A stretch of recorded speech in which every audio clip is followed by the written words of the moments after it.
जय जय श्री सीताराम। दर्शकों को मेरा अभिनंदन।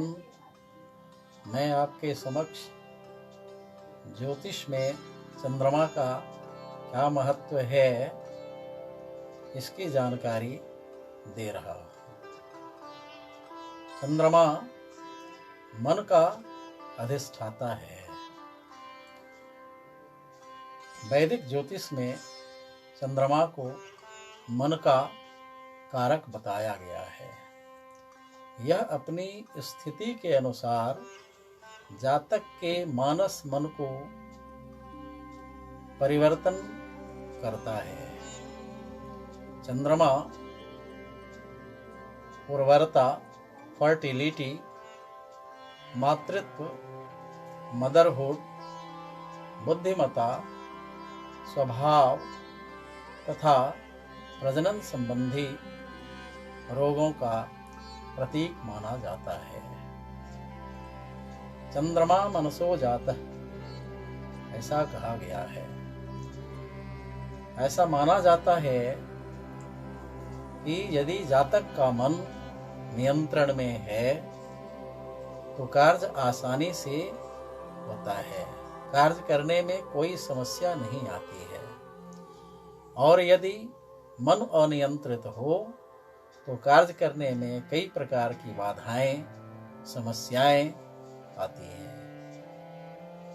खगोलीय दृष्टि से चंद्रमा का काफी महत्व है। समुद्र में ज्वार भाटा आने से ग्रहण लगने तक चंद्रमा का योगदान है। यह मनोबल, मानसिक स्थिति, सुख शांति, धन संपत्ति, बाईं आंखें और हृदय का कारक होता है। चंद्रमा की अपनी राशि कर्क राशि है। कहा भी गया है अति कर्कस्थ चंद्रमा। वृष इसकी उच्च राशि है और वृश्चिक इसकी नीच राशि है। चंद्रमा को अपना प्रकाश नहीं होता है, यह सूर्य के प्रकाश से प्रकाशित होता है। चंद्रमा को पृथ्वी का नेचुरल सैटेलाइट, प्राकृतिक उपग्रह भी बताया गया है। ग्रहों की गति की तुलना में देखा जाए तो इसकी गति सबसे तेज होती है। यह 2.25 दिनों में एक राशि से दूसरी राशि में गोचर करता है। यह रोहिणी, हस्त और श्रवण नक्षत्र का स्वामी है। इसके जन्म नक्षत्र के चरणाक्षर से राशि के नाम का निर्धारण होता है। ज्योतिष शास्त्र में चंद्रमा को स्त्री कारक ग्रह बताया गया है।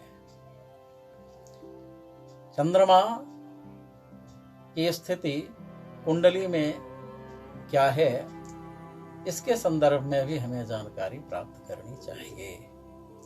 यदि जातक की कुंडली में चंद्रमा बली है तो जातक के ऊपर सकारात्मक प्रभाव पड़ता है।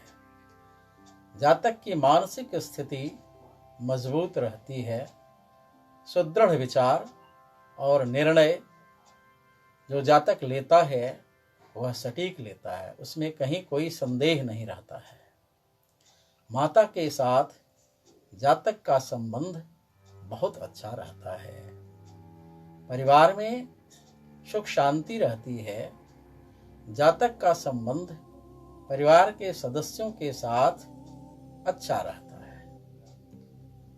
यदि जातक की कुंडली में चंद्रमा की स्थिति कमजोर हो, चंद्रमा निर्बल हो, क्षीण हो, तो क्या क्या होता है? तो जातक पर उसका नकारात्मक प्रभाव पड़ता है। उसे कई प्रकार की समस्याओं का सामना करना पड़ता है। मानसिक तनाव, अवसाद इत्यादि जातक में देखा जाता है। माता के साथ जातक का संबंध कटुतापूर्ण रहता है। वैवाहिक जीवन में भी शांति नहीं मिलती है। क्रोध बढ़ता है। क्रोध के बढ़ने से वाणी अनियंत्रित होती है और इन दोनों स्थितियों में जातक की मानसिक स्थिति कमजोर हो जाती है, स्मरण शक्ति भी कमजोर पड़ जाती है। चंद्रमा की राशि पश्चिमोत्तर होती है, यानी पश्चिम और उत्तर दिशा इसकी है। चंद्रमा के दुष्प्रभाव को शांत करने के लिए या चंद्रमा का शुभ फल प्राप्त करने के लिए हमें क्या क्या करना चाहिए? तो चंद्रमा का यंत्र धारण करना चाहिए और रत्न में मोती सफेद रंग का धारण करना चाहिए। यदि हमें मोती उपलब्ध नहीं हो रहा है या हम खरीदने की स्थिति में नहीं हैं, तो खिरनी का जड़ धारण करें। चंद्रमा से संबंधित वस्तुओं का दान सोमवार के दिन करें। अब ये दान संबंधित वस्तुएं क्या क्या हैं?